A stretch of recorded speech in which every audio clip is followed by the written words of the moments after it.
Hello viewers, welcome to yet another episode of The Legislator. The Legislator is a program that allows you to know your legislator, their profiles, constituency projects, and general activities. I am Usman Sofiat, the anchor of today's program. Today, we have with us a vibrant senator from Imo West, distinguished Senator ROCHAS OKOROCHA. You are welcome, sir. Thank you, sir. ROCHAS OKOROCHA is a senator representing Imo West Senatorial District. He is the former governor of Imo State. He is a successful businessman, education philanthropist, and politician from Imo State, Nigeria. He won the 6th May 2011 gubernatorial election in Imo State and was re-elected in his second term on April 11, 2015. He is the founder of ROCHAS Foundation, a charity comprising a number of special schools that are spread all over Nigeria that gives scholarship to the less privileged children in Nigerian society, counting up to 22,000 pupils, which is imminent plan to cover all African countries. ROCHAS, an Igbo man, was born on the 22nd September 1962 and hailed from Ogboko, Idiato South, Imo State. He attended Juladako High School, Jos. He studied at the University of Jos, obtaining a diploma in public administration. He returned to the University of Jos to obtain an advanced diploma in public administration and went to study law, earning a bachelor degree LLB and a master's degree of law LLM from the same university. He also holds an honorary doctorate degree in business administration from the Federal University of Owerri. He holds the Nigerian National Honor of Officer of the Order of the Niger, OON, with various traditional titles from the length and breadth of Nigeria, with the title Owele, the best known. He has been bestowed with hundreds of awards, both within and outside the country. His career position includes President Nigerian Red Cross, President ROCHAS Group of Company, the President and founder of ROCHAS Foundation, and the Pro-Chancellor, African Business School, and former Chairman, Board of Nigerian Airspace Management Agency. He fondly says, "I found that I was born into a home that is relatively poor from all the definition of poverty. So I understood from the onset that I have a task ahead of me." As a former governor of Imo State, he executed a lot of projects, which include changing the topography of the capital city of Owerri. In each of the 27 local governments in the state, he built a 200-bed state-of-the-art hospital. He also built 6 universities, 4 polytechnics, 4 colleges of education, 2 schools of nursing. In Nigeria job and factory creation programs, he employed 300 youths into the Imo State Civil Service and created industrial parks for artisans of different trades. We can go on and on about you. You're welcome, sir. Thank you. You have quite a very impressive profile, sir. Thank you. So, sir, the 9th Senate started with a framework for a projected achievement. Is the Senate likely to meet up with this projection? Yes, this is called the 9th Senate. I call it the Senate of Partnership. Okay. It's a Senate that has resolved to support the executive no matter what, and to make sure Nigeria moves forward instead of the usual antagonism experienced in the past Senate. So it's a resolution that was made that, listen, no matter what it is, this is not the time to say you are right or you are wrong. Whatever we can do to help the executive to deliver on their promises on the democracy, we could do that. Okay, and you see, they've done a lot, a lot of bills, and which has actually helped. The speed with which we clear the Senate, I mean, the ministers is yet wanting to do the finance bill and the passing of the budget. Okay. So some of these are some of the things we have set for ourselves and we have resolved to make sure we accomplish to support the executive. Okay, thank you, sir. Congratulations, sir, for being part of the successful change of the budget cycle to a January-December one. Since the first quarter of the year, have you seen any major difference from the former budget cycle in terms of development? Well, you know, of course, we have passed the budget, the 2019 budget. Yes. That passed at the time that budget ought to be passed. Yes. The rest of it is for the executive. I think they're in the process of releasing funds for the first quarter of the budget. Okay. To make sure that the project starts early. Usually by this March should have been the time that budgets have been passed or concluded. But now in January, that has happened. That's not taking place as expected. So we're hoping that very soon these things will start manifesting in terms of infrastructure development and meeting the needs of the ordinary people. All right, sir. Nigeria woke up and found herself in the middle of insecurity issues from different dimensions. How did we get here? What are we not doing right? Do you think a time will come Nigeria will be free of insecurity issues like before?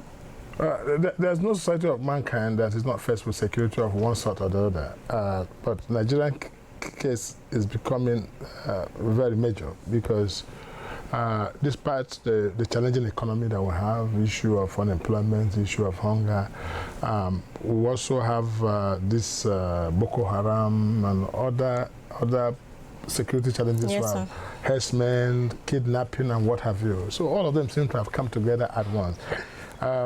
But there's a relationship between poverty and crime. Yes. So economy has a lot to do with insecurity. When you address the issue of economy and you get it right, insecurity would drop to its barest minimum. So all this is a pointer that the economy of Nigeria is not doing well. And in a situation like this, we need to de-emphasize combative method of fighting Boko Haram insurgents to that of building the economy that does not make crime attractive to the youths. If jobs are created and they have food to eat and they're going to school, this is it. My worry even right now is not even the insurgents we have right now, it's the future insurgents resulting from this 13-point-something million to 14 million out-of-school children, which in the next 10 years will become another bigger Boko Haram. So what we need to do at this point, be honest to you, is no longer the issue of whether we have enough funding security, because that doesn't seem to be giving us the desired result. If you can imagine the amount of money we have spent in fighting insurgents in Nigeria since 2009 when Boko Haram started, I'm sure mathematically, if you calculate it, you'll see that we're spending almost 1 billion naira in fighting one Boko Haram. Wow. So it's not giving us the result. So we need to change a bit of our style. And what I propose, what I suggest is that a nation that is faced with extreme danger should seek for the wisest course of action. And that's by saying, listen, let's come together as brothers, as a family. Mr. President, stand up tomorrow and address the whole nation and say, listen, I'm the President of the Federal Republic of Nigeria, but I'm not going to work as President. I want to work as a father of the nation. Things will change. So reduce the tension that is going up everywhere. Tension in the political cycle, tension in the military, tension in the police, tension in states, tension in communities. People are not happy, anger, everything. No nation can thrive under this situation. So there's need for a lot of orientation, headed by Mr. President.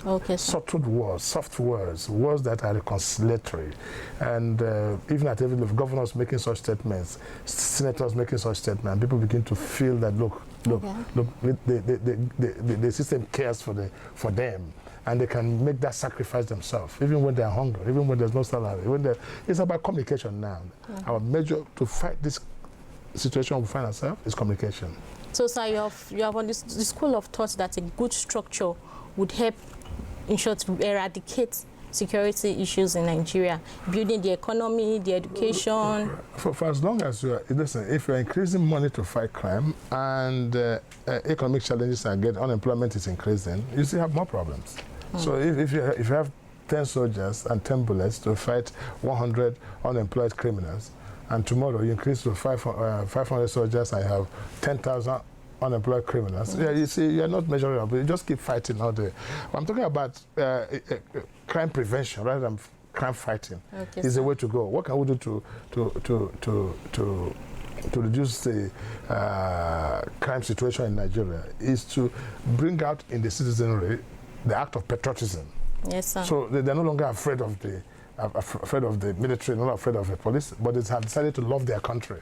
I'm willing to make sacrifice. Listen, I'm not going to steal anymore. I'm not going to shoot anybody. I love my country. This is my country.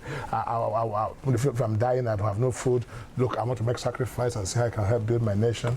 So this is what, there's a gap between the governed and the governed, and we need to close it up. In a family, you know what happens in a family? Sometimes you don't have food, but you operate well. Yes. You can hold each other, and this one give. This is the kind of thing we need to build in this country. Give every sense of the regions a sense of belonging, and let them see themselves as a family. That will deal with this situation more, because we're Africans. We have a culture of love.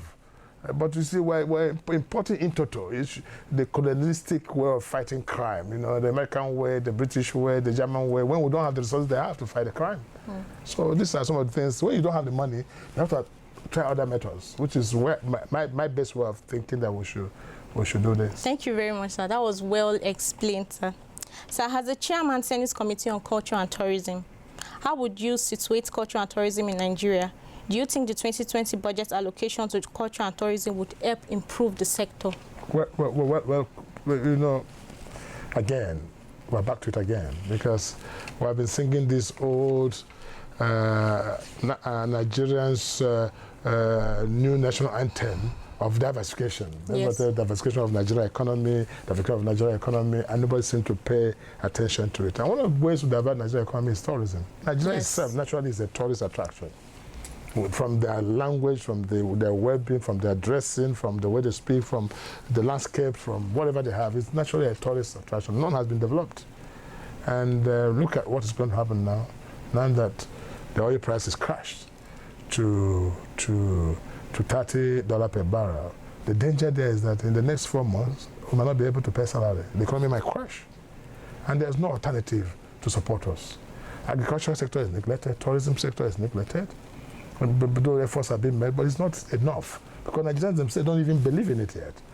We're deceived by the oil price. Coronavirus has set in now. No country is importing anything. Nobody's buying. People are locking down their countries. What will fathom now as danger is if coronavirus, God forbid, becomes an issue in Nigeria, then there'll be total lockdown. Shops will be locked. You can't find things to buy. People out of school, people out of job, and all that. But what would have done that time to have another source of income would have helped us, which we don't have now. So the federal government have done the most they could. They have done well in the area of agriculture, extremely well. But that also is within the big cooperatives. It has not really triggered down to the peasant farmers who now make farming not just subsistence but commercial. That will engage a lot of people doing the job. And our youth are not interested in farming. Only very few, interested in farming. They just want white-collar job or contract job and all that. So we have a lot of challenges ahead. But situating tourism in our system, the best way to go is tourism. Because people want to travel out to come to a country to see what they don't have in their country. But our idea of tourism is we think is when we build like 5-star hotel like Hilton, Sheraton. That can't give you tourism. Because they have better Sheraton, they have better Hilton in their countries. They want to see, like the way you tie your hair right now. This is Nigerian culture. We'll tie this suit anyway. The suit is also their own thing. They're not excited by this. But if you see tying the Nigerian wrapper and everything, and they come and say, oh, this is wow. Because tourism is about saying, wow, I don't have this in my country. It's a country. Let me travel, spend money in a hotel, pay some money to go and see what I don't have in my country. So everyone is involved So we have not really developed that thing, that which makes us Nigeria, that other people of the world will come to see. And that is where, but doing it now is very difficult, with the issues of challenge of power, electricity, issues of challenge of insecurity, the first of it. Who would want to come to a place that you can be killed, or something like that. So we have a lot of challenges, but these things can be addressed if we take them step by step. So Nigeria, there's no better alternative in the future for our economy than tourism. Yes. Because I do know there are some countries that makes billions of dollars from tourism. But Nigerians' tourism revenue now is near zero, nothing, almost nothing.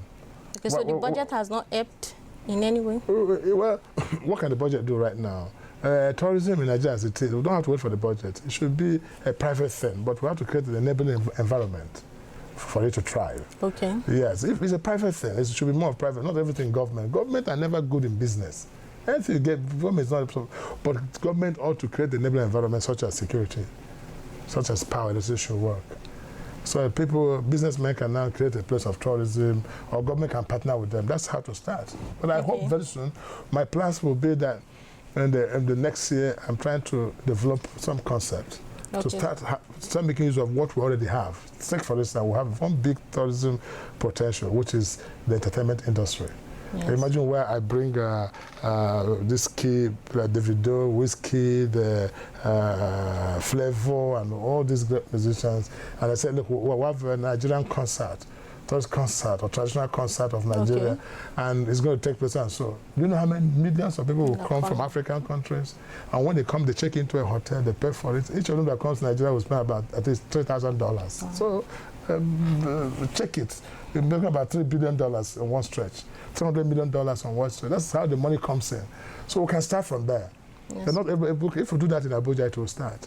And also we can use cultural tourism to promote unity. Imagine where I said, let's now have what is called the colors of royalty, royal colors of Nigeria, where each traditional ruler comes to Abuja stadium with their regalia showcase. Do you know how many people would like to watch that? And also it promotes unity.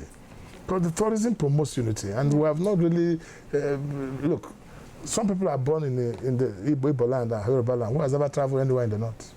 And most people in the north have never traveled anywhere in the southeast or south-south. So where is the unity? But when you travel and see people exchange, the unity is built. So tourism brings unity, it brings income, it creates a job, it's multifaceted. Thank you very much, sir. Distinguished sir, your contribution in the chambers on various debates, they are widely applauded by viewers. Sounds radical. Do you think Nigerian problems needs a radical approach? Yes. Yes. If what I do is called radical, then that's what Nigeria needs. Because what you call radicalism is when you say the truth in Nigeria, when you don't paint the truth for public consumption, then you're called a radical. When you speak out your mind on what you think should be right, you're called a radical. For instance, we're talking about poor economy, and I said to them, listen, let's have one senator per state. One. For me, I didn't care about myself. It's a sacrifice I'm willing to make if I'm asked to go. But let's have one state to cut down the amount of money we spend. Let's have three federal House members as 109 against 300 and something House of Rep members. Or in the alternative even, make it a part-time. That will come here for 3 months and will go for holidays and come back. It reduces cost of governance. And let the executive also reduce the cost of governance. Okay, and if you do that, you know how much that will save for a nation. Now, what is more important? That we have 3 senators sitting here and 300 and something federal house or 300 something federal house sitting, while we have 10 million children out of school. Which is more important? The children out of school. I mean, if it takes one senator to make the law, but let them go to school, let them go to school. That's sacrifice we need to do. And if you, I've dramatized the sacrifice myself by running the ROCHAS Foundation. I know what it is not going to school. I have over 21,000 children, orphans now in my various schools across the whole country. It's a sacrifice I'm making.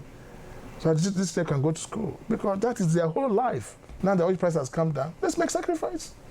Let's match these parastatals. Too many parastatals doing nothing. Match them. Come to security, match. Until we get to the point where we can now live like American style of governance. Because we don't have the resources they have.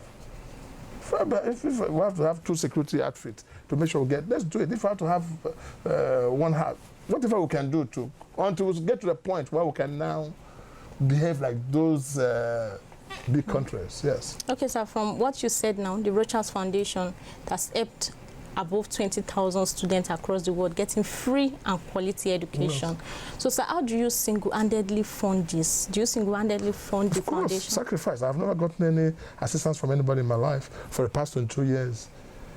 And most of these children are children that are now most of them have even graduated. That's the joy I have. And I'm looking forward that sometimes in the next few years, some of them will start giving back to their world. Because I have police officers now, I have SS officers, I have doctors, I have engineers, I have Air Force officers now. Out of this, these are rejected, neglected children who have gone to school, picked on the street. Now they are somebody. They are picked on the streets. Of course. Most of them have come from motherless homes.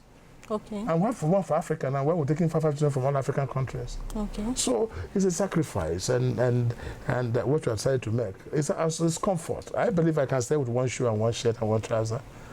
I don't need to get 100 shoes and pack in there. I don't need them. Most people are not aware of that. That some of those shoes you don't wear can train a child in school. Yeah. Most people don't understand that those clothes that you have lined up, some of them you haven't even worn them for years. Even you, I'm sure there are some clothes you don't wear now. Yes. I'm sure you don't know that you can send a child to school. It's just the creation of that awareness to let people to make. That's what I mean by sacrifice. This nation is at a point where sacrifice should be the order of the day for everybody. Thank you so much, sir, for coming. Thank you. So I sure everybody learns from this. This has been a very, very educative session. Thank you. See you next time. God bless you.